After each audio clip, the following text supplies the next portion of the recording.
வணக்கம் வணக்கம்.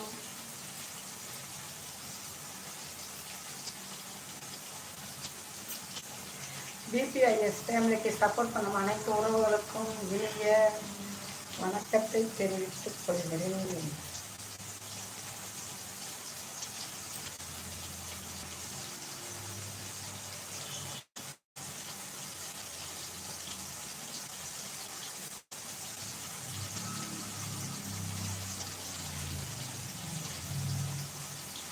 அர்ஜெண்டாக ஒரு ப்ளவுஸ் கொடுக்க வேண்டிய இருந்துச்சு, 3 ப்ளவுஸுக்கு. சரி நம்ம தானே பார்த்துக்கிறோம், கொஞ்சம் பெருமையாக நமக்கு சாப்பிடணும் பெண்ணா அப்படின்னு கலங்குறதோட பூண்டா சேர்த்துக்கிறோம், நல்ல ஒரு ஜீரண சக்திக்காக.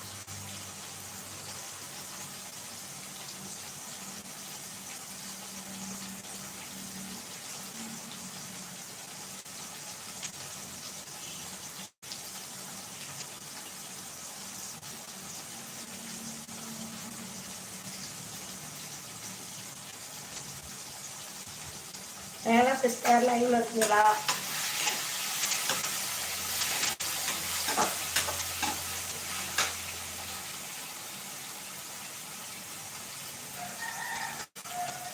கோழி போகுது.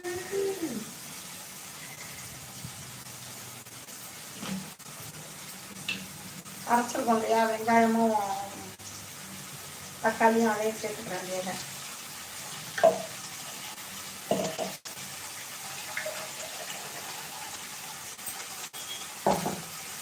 ஜாரை கழுவி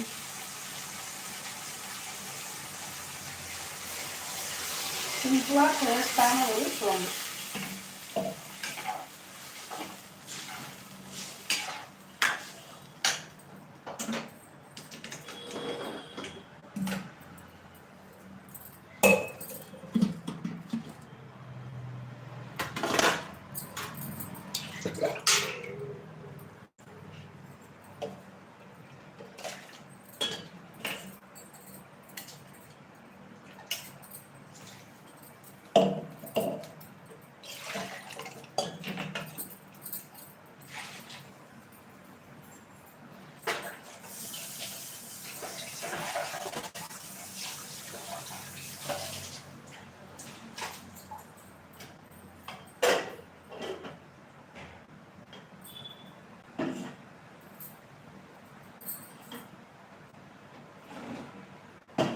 காரம் வந்து கம்மியாகவே சேர்த்துக்கணும்.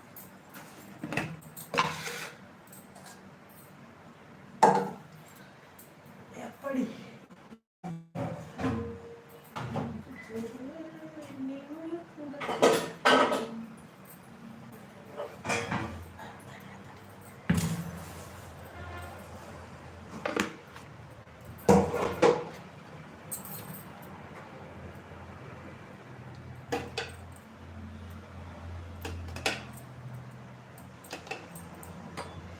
நான் வந்து எனக்கு குழம்புக்கு ஏற்ப காரத்துக்கு ஏற்ற தூள் நான் வந்து ஒரு 3 ஸ்பூன் போட்டுக்கிறேன். ஏன்னா மிளகாத்தூள் ரொம்ப குழம்பு எல்லாமே இதில் கலந்துருக்கோம். என்னென்ன கலந்துருக்கோம்? மல்லி, ஜீரகம், பெருஞ்சீரகம், நம்ம மஞ்சள், அதுக்கப்புறம் கடலைப்பருப்பு எல்லாம் வறுத்து போட்டு நல்லா மிளகாய் எவ்வளவோ அதுக்கு தகுந்த மாதிரி நம்ம மல்லி போட்டு அரிசி கூட பொரிச்சு போட்டிருக்கேன். ஏன்னா அதனால பெரும்பாலும் தேங்காய்லாம் சேர்க்க மாட்டேன், எந்த குழம்புக்குமே தேங்காய் சேர்க்க மாட்டேன். கறி குழம்புனா மட்டும், அதுக்கும் கூட இப்போ எங்கள் வீட்டில் இதெல்லாம் போடக்கூடாது, தேங்காயெல்லாம் போடக்கூடாது அப்படிங்கிறாங்க. மீன் குழம்புக்கு தேங்காய் போடக்கூடாது, சாம்பாருக்கு தேங்காய் போடக்கூடாது. என்ன செய்ய? உப்பு போட்டுக்கணும்.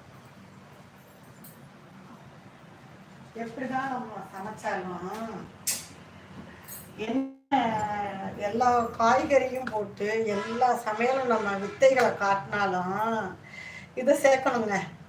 இதை சேர்த்தாதான் நம்மளுக்கு வந்து டேஸ்ட் அதிகரித்து கொடுக்கக்கூடியது. இந்த பொருள் நம்ம கண்டிப்பாக எல்லாமே சேர்த்து இந்த பொருளை சேர்க்கலைன்னா என்ன சொல்லுவாங்க, உப்பில்லா பண்டம் குப்பையிலே அப்படின்றவாங்க. அதனால நம்ம சுவைக்காக, நம்மளுடைய நாக்கு டேஸ்ட்டு சுவைக்காக உப்பு